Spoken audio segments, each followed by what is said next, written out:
If a picture is worth 1,000 words, doing an animated presentation is priceless.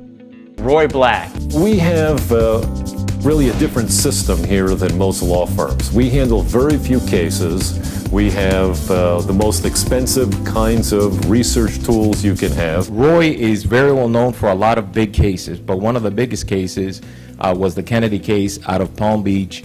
It is a real pleasure to be here this morning to talk to fellow trial lawyers, people that we all have the same experiences, come from the same places, mainly believe the same kinds of things.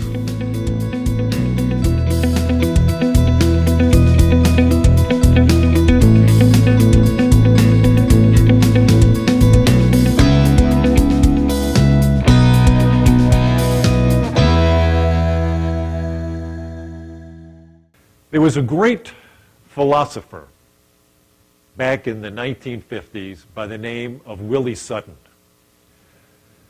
Willie was a bank robber, one of those kind of street philosophers that no doubt you deal with on a daily basis. And Willie was well known, probably in the public consciousness, for one quotation, and that was when he came up for sentencing one time in front of a federal judge who asked him, "Why do you rob banks?" Willie said, "Because that's where the money was." And of course, that probably got him an extra 5 years on his sentence. But that's not what I'm interested in. He had a much more acute observation than that. Willie said, "You can get more with a gun and a kind word than a kind word alone." And there's real genius to that. You have to look, where is your gun? And our gun, ladies and gentlemen, is what has happened since 1987. It is the digital revolution. It's the ability for us to communicate in ways we never thought we would be able to. At least I never thought I would be able to. I want to talk to you about a particular case, which I will get to in a minute, and that is the Michael Skakel case. Some of you might be familiar with it. He was the Kennedy cousin in Connecticut. He just got a new trial because his well-paid lawyer was ineffective, probably not as good as you guys, and the judge set aside his, 25-year sentence. But his trial was very instructive because it was the beginning, I think, of the digital revolution in the courtroom and proved how well it could work. And I think that you have to take on the job not just of sitting around and doing what everybody else does. You have to be an insurgent. You have to really take this on and push this to a new height. Because today, this is a multimedia world. This is an electronic world that your jurors are living in. People learn better when corresponding words and pictures are presented simultaneously rather than successively. Meaning you want the image up on the screen at the same time when you're speaking. Now I want to go back to the Michael Skakel case again. Why am I interested in Skakel's case? The prosecutor in that case gave a 33-minute rebuttal final argument.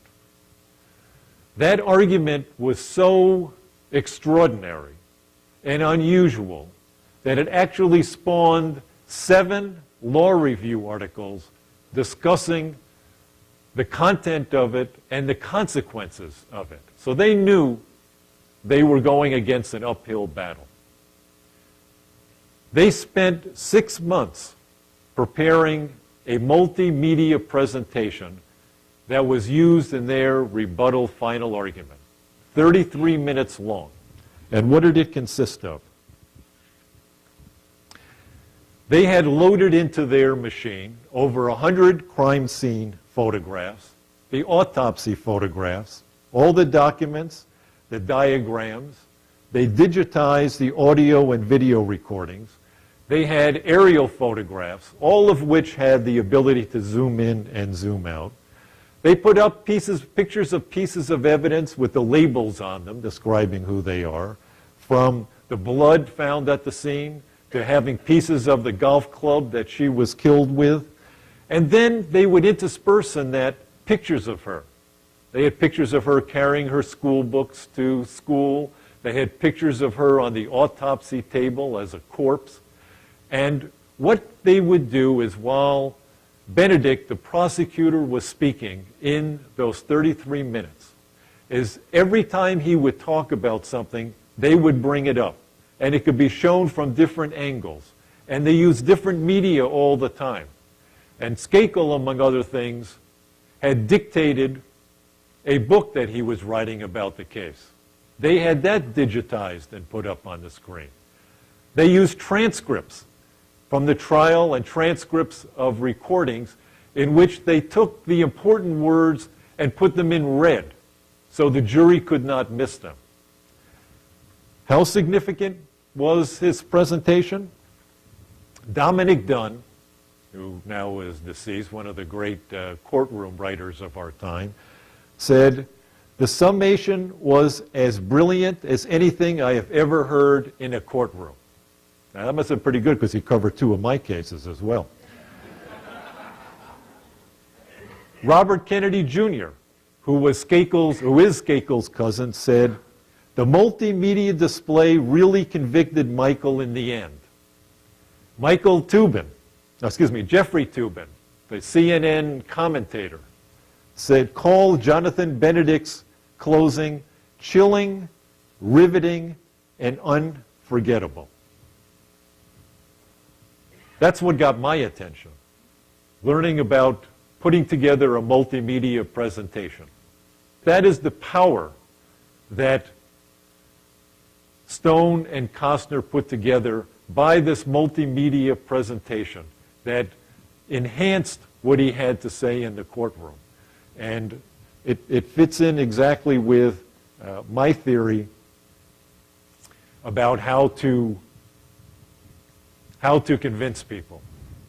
And these are the conclusions that the latest research has come up with. People learn better from words and pictures than words alone. Researchers have found ideas are more likely to be remembered if they're presented as visuals instead of words.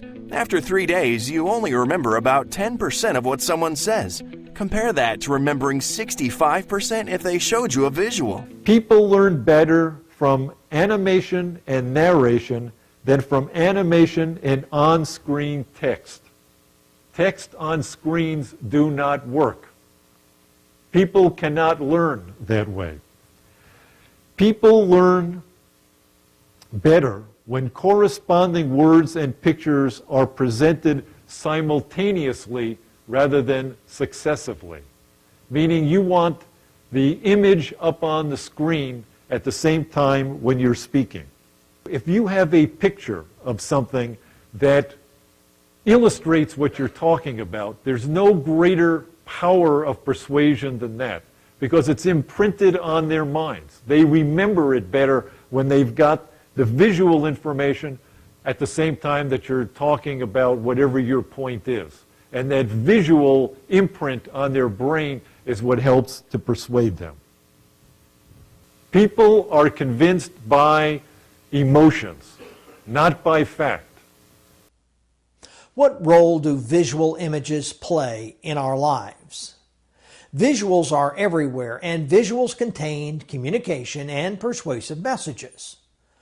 We might propose that the rise of social media and technology has increased the use of pictures, visual images, and symbols in our lives.